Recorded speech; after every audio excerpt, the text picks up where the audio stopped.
Hello students, स्वागत है आप सभी का वेदा करियर इंस्टीट्यूट के ऑनलाइन प्लेटफॉर्म पर। आज हम यहाँ पर एसएडीओ आरईओ की जो एग्ज़ाम है उसमें जो जनरल साइंस से रिलेटेड क्वेश्चंस पूछे जाते हैं उनको हम यहाँ पर डिस्कस करेंगे। एक क्लास में हम डिस्कस कर चुके हैं पिछली क्लास में, उसके जो अलावा कुछ क्वेश्चंस हैं उनको हम यहाँ पर डिस्कस करेंगे कि किस तरीके के क्वेश्चंस आपके एग्ज़ाम में पूछे जा सकते हैं, क्या इंपॉर्टेंट क्वेश्चंस हैं उनको हम यहाँ पर डिस्कस करेंगे और उनके की फैक्टर्स क्या हैं देखते हैं। अब आपको पहला क्वेश्चन दिया है कि पानी की बूंद का गोलाकार होना, क्या कारण है इसका। 4 ऑप्शन दिए, एक ऑप्शन दिया पृष्ठ तनाव, एक दिया है कम टेम्परेचर होता है उसके कारण होता है, एक दिया है वायु प्रतिरोध और एक दिया है आपको जल की श्यानता।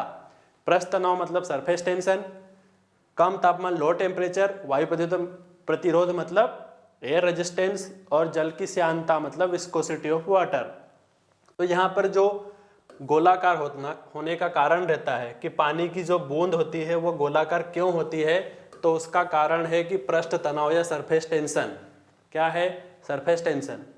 नेक्स्ट क्वेश्चन है मिट्टी का तेल पानी के ऊपर तैरता है क्यों।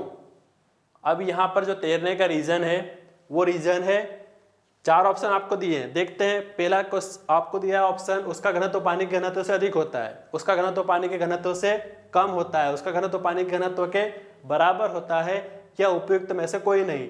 तो जब मिट्टी के तेल की बात करते हैं तो मिट्टी का तेल और पानी दोनों की जब हम डेंसिटी की बात करें तो डेंसिटी किसकी ज़्यादा?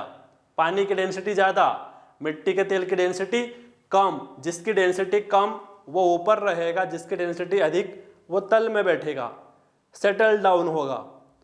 तो यहाँ पर क्या रीजन क्या है कि डेंसिटी कम होना। किसकी डेंसिटी? मिट्टी के तेल की डेंसिटी कम होगी और पानी की डेंसिटी अधिक होगी। तो यहाँ पर आपका ऑप्शन नंबर कौन सा है? उसका घनत्व पानी के घनत्व से कम होता है, सेकंड नंबर। ठीक है। नेक्स्ट क्वेश्चन है वायुमंडल के साबुन के बुलबुले के अंदर का दाब। साबुन का जो बुलबुला होता है उसके अंदर का दाब क्या दिया है आपको? साबुन के बुलबुले का दाब आपको 4 ऑप्शन दिए, वायुमंडल दाब से अधिक होता है, वायुमंडल दाब से कम होता है, वायुमंडल दाब के बराबर होता है, या वायुमंडलीय दाब का आधा होता है। तो जो साबुन का बुलबुला होता है उसका जो दाब होता है वो दाब क्या होता है कि वायुमंडलीय दाब से अधिक होता है। जो एटमॉस्फेरिक प्रेशर होता है उससे क्या होता है? अधिक होता है। किसका? जो साबुन का जो बुलबुला है उसके अंदर का प्रेशर या दाब। नेक्स्ट क्वेश्चन है हवाई जहाज से यात्रा करते समय पेन से जो आपकी स्याही निकलती है उसका रीजन क्या है। तो यहाँ पर 4 ऑप्शन दिए, एक दिया है वायुमंडल जो भी है आपका दाब, वायु दाब में क्या कमी होना, वायु दाब में वृद्धि होना। थर्ड ऑप्शन दिया है स्याही के आयतन में वृद्धि के कारण, और फोर्थ ऑप्शन दिया है अत्यधिक भार के कारण। तो यहाँ पर आप देख पा रहे हो भार वाला कॉन्सेप्ट तो है नहीं, और आयतन में वृद्धि के कारण ये भी नहीं, मतलब इन दोनों में से कोई सा होगा कि वायु दाब में कमी होना या फिर वायु दाब में वृद्धि होना। तो जैसे आप ग्राउंड लेवल पर हो, सरफेस पर, और इससे जैसे ही ऊंचाई की ओर बढ़ोगे, जितनी ऊंचाई पर, तो वायु दाब क्या होता है? ऊपर जाने पर वायु दाब कम होता है। वायु दाब कम होना, तो इस कारण से आपका कौन सा फर्स्ट ऑप्शन सही है आपका कि हवाई जहाज से यात्रा करते समय पेन से स्याही क्यों निकलती है। तो उसका रीजन ये है कि वायु दाब में क्या होती है? कमी होती है, डिक्रीज होता है, वायु दाब कम होता है। इस कारण से यहाँ पर कॉन्सेप्ट ये है। तो आपका कौन सा फर्स्ट ऑप्शन सही रहा। ठीक। नेक्स्ट क्वेश्चन है नाभिकीय रिएक्टर में निम्नलिखित में से किसे मंदक के रूप में क्या किया जाता है, उपयोग किया जाता है। तो 4 ऑप्शन दिए हैं, एक दिया है थोरियम, एक दिया है ग्रेफाइट, एक दिया है रेडियम, और एक ऑप्शन दिया है आपको साधारण जल, ऑर्डिनरी जो वाटर होता है वो। तो यहाँ पर जो नाभिकीय रिएक्टर, न्यूक्लियर रिएक्टर जो होते हैं उनमें जो मंदक का काम करता है, मंदक का जो काम करता है वो यहाँ पर ग्रेफाइट होता है। क्या होता है? ग्रेफाइट। ठीक है। क्या है आपका सेकंड नंबर का ऑप्शन? क्या है? ग्रेफाइट आपका मंदक के रूप में यूज किया जाता है। किसमें? तो आपके नाभिकीय रिएक्टर में, न्यूक्लियर रिएक्टर्स जो होते हैं उनमें। नेक्स्ट क्वेश्चन है परमाणु नाभिक के अवयव हैं। क्या बोला? परमाणु नाभिक के अवयव। आपको 4 ऑप्शन दिए हैं, एक दिया है इलेक्ट्रॉन प्रोटॉन, एक दिया इलेक्ट्रॉन न्यूट्रॉन, एक दिया प्रोटॉन न्यूट्रॉन, और एक दिया है कि प्रोटॉन न्यूट्रॉन और इलेक्ट्रॉन। तो जब हम परमाणु के नाभिक की बात करें तो ये जैसे मैंने न्यूक्लियस माना, और न्यूक्लियस के केंद्र में क्या? नाभिक। क्या है? ये नाभिक, न्यूक्लियस। ठीक है, ये परमाणु, और परमाणु के केंद्र में क्या? न्यूक्लियस या नाभिक। तो नाभिक में क्या होता है कि प्रोटॉन, क्या क्या होता है? प्रोटॉन प्लस न्यूट्रॉन्स होते हैं। क्या होते हैं? प्रोटॉन और न्यूट्रॉन्स होते हैं। और बाहर क्या होता है? नाभिक के बाहर चारों ओर क्या करते हैं? इलेक्ट्रॉन्स रिवॉल्व करते हैं, चक्कर लगाते हैं। तो यहाँ पर क्या? इलेक्ट्रॉन्स। क्या है? इलेक्ट्रॉन्स जो होते हैं वो नाभिक के चारों ओर, न्यूक्लियस के चारों ओर रिवॉल्व करते हैं एक निश्चित कक्षा में। ये किसने कहा था? बोहर। किसने? बोहर साहब का कथन था। तो यहाँ पर इलेक्ट्रॉन्स क्या है? बाहर रिवॉल्व करते हैं, और केंद्र में क्या है? प्रोटॉन और न्यूट्रॉन। तो आपका ऑप्शन कौन सा है कि परमाणु नाभिक क्या हुई है? प्रोटॉन और न्यूट्रॉन। 3rd नंबर का ऑप्शन सही है। ठीक है, अब यहां पर इलेक्ट्रॉन्स की खोज किसने की? प्रोटॉन की खोज किसने की? न्यूट्रॉन की खोज की किसने की? ये भी यहां से क्वेश्चन पूछ जाते हैं। तो इलेक्ट्रॉन की खोज किसने? J Thomson. किसने? J Thomson. और प्रोटॉन और न्यूट्रॉन की, तो ये आप नेक्स्ट लेक्चर में मैं बताऊंगा आपको। आपके लिए होमवर्क है कि प्रोटॉन और न्यूट्रॉन की खोज किसने की।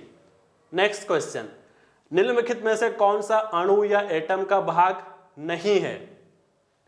अब यहां पर देखो, हमने पिछले क्वेश्चन में डिस्कस किया, यहां क्वेश्चन थोड़ा सा हल्का सा घुमा के पूछा है कि कौन सा अणु एटम का भाग नहीं है पूछा है।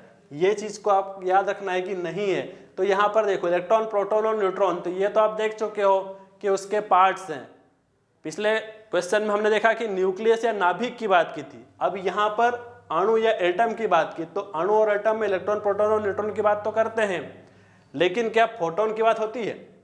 तो आंसर आता है कि नहीं। तो आपका आंसर क्या है कि फोटोन। ठीक है, 4th नंबर। परमाणु, नेक्स्ट क्वेश्चन है परमाणविक नाभिक की खोज किसने की? परमाणविक नाभिक की खोज किसने की? मतलब परमाणु का जो नाभिक है उसकी खोज किसके द्वारा की गई? तो आपको 4 ऑप्शन दिए गए हैं। एक दिया है रदरफोर्ड, एक दिया है डाल्टन, एक दिया है आइंस्टीन, और एक दिया है थॉमसन।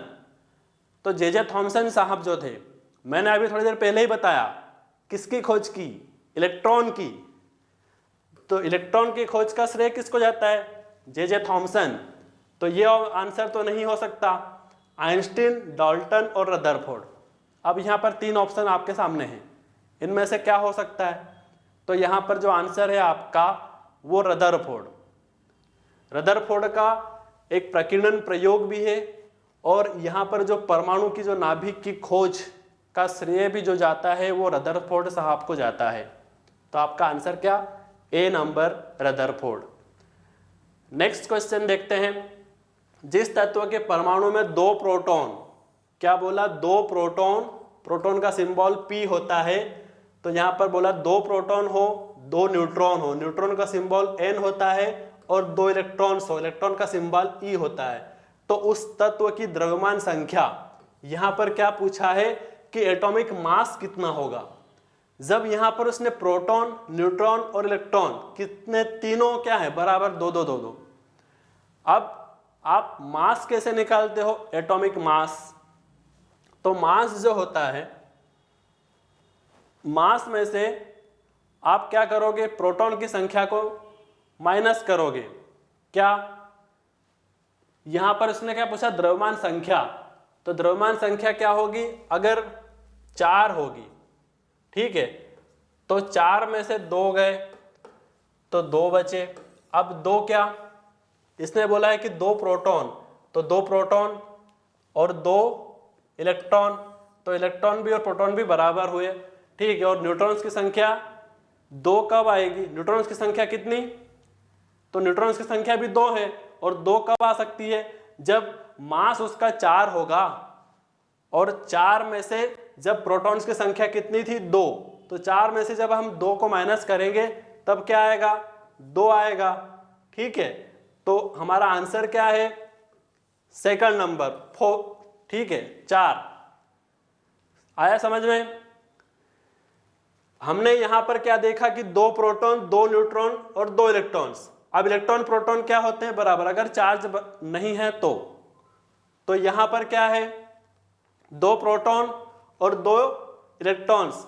तो यहां पर हम न्यूट्रॉन्स की संख्या कैसे निकालें? अगर मास में से हम प्रोटॉन्स की संख्या को माइनस करें, तो प्रोटॉन्स की संख्या को माइनस करने पर क्या हमारा न्यूट्रॉन्स की संख्या निकली। तो यहां पर 4 अगर होगा, हम ऑप्शन से गए थे यहां पर, तो 4 में से 2 गए, तो यहां पर कितने बचे? 2। मतलब यहां पर द्रव्यमान संख्या अगर 4 रही होगी, तब जाकर इलेक्ट्रॉन, प्रोटॉन, न्यूट्रॉन जो होंगे वो तीनों क्या रहा होगा? 2-2 रहे होंगे। ठीक, नेक्स्ट क्वेश्चन देखते हैं।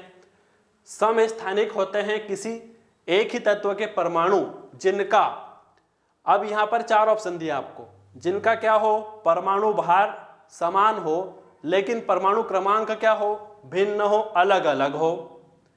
सेकंड दिया है आपको परमाणु भार भिन्न और परमाणु क्रमांक क्या हो? समान। एक ऑप्शन आपको क्या दिया कि परमाणु भार तो समान हो, लेकिन परमाणु क्रमांक क्या हो? अलग अलग हो। सेकंड ऑप्शन क्या था कि परमाणु भार भिन्न, परमाणु क्रमांक समान। थर्ड ऑप्शन दिया परमाणु क्रमांक और भार दोनों ही क्या हो? समान हो। और फोर्थ ऑप्शन दिया उपयुक्त में से कोई नहीं। तो जो समस्थानिक, इसे इंग्लिश में क्या कहा जाता है? तो इंग्लिश में आइसोटॉप कहा जाता है। क्या? आइसोटॉप। अब आइसोटॉप्स इसे कहा जाता है, तो आइसोटॉप्स वो होते हैं जिनके परमाणु क्रमांक क्या होता है? समान होता है, और परमाणु जो भार होता है, परमाणु का भार भिन्न होता है। क्या होता है? परमाणु क्रमांक तो समान होता है, लेकिन भार जो होता है वो अलग अलग होता है। तो वो क्या कहलाते हैं? तो वो हमारे समस्थानिक के आइसोटॉप्स कहलाते हैं। नेक्स्ट क्वेश्चन है, भौतिक परिवर्तन का एक उदाहरण है। 4 ऑप्शन दिए हैं आपको। हवा में चांदी के बर्तनों का काला होना, मोमबत्ती का जलना, थर्ड दिया है दूध से दही का बनना, या फोर्थ ऑप्शन दिया है पानी में चीनी का घुलना। अब भौतिक परिवर्तन का जो कॉन्सेप्ट है, वो कॉन्सेप्ट ये है कि अगर जिस स्टेट से, जैसे पानी से बर्फ बना, तो बर्फ से पानी बन सकता है? तो बन सकता है।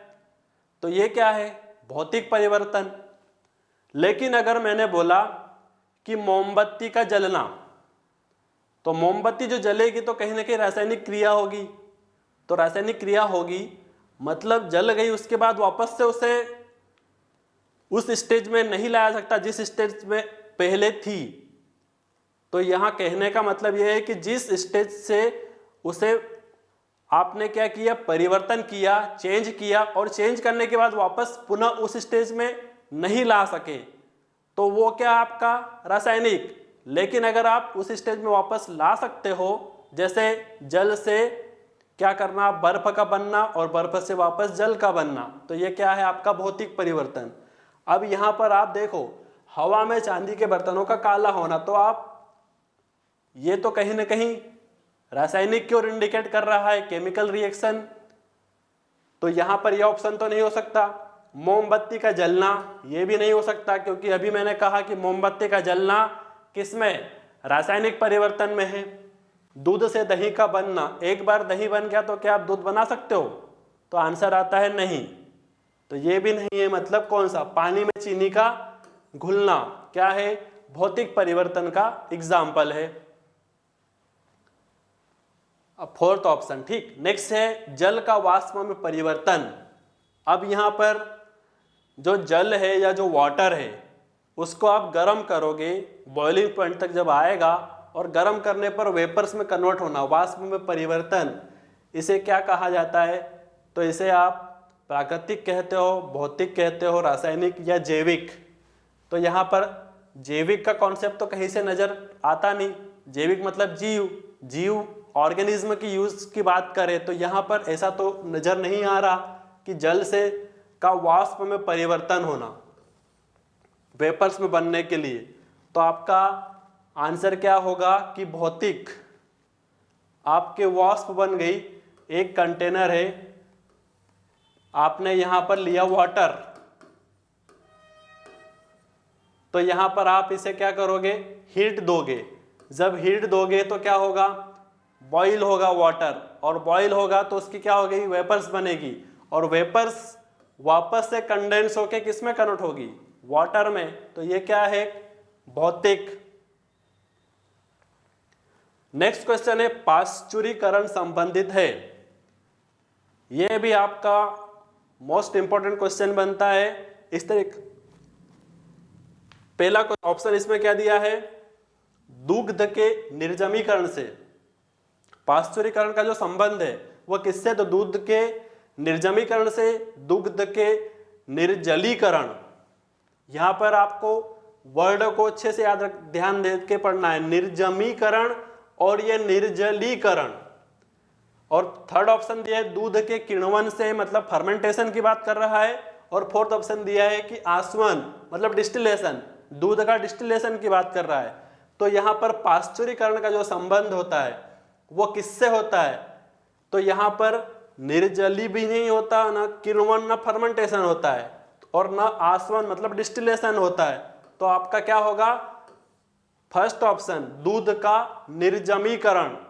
आप एग्जामिनेशन जब एग्जाम दो तो उस टाइम से ऑप्शंस को ध्यान से पढ़ना, यहां पर जल्दबाजी में आप मिस्टेक कर सकते हो। निर्जमीकरण और निर्जलीकरण, देखो सिर्फ म की मात्रा और ल की इतना सा अंतर है, ठीक।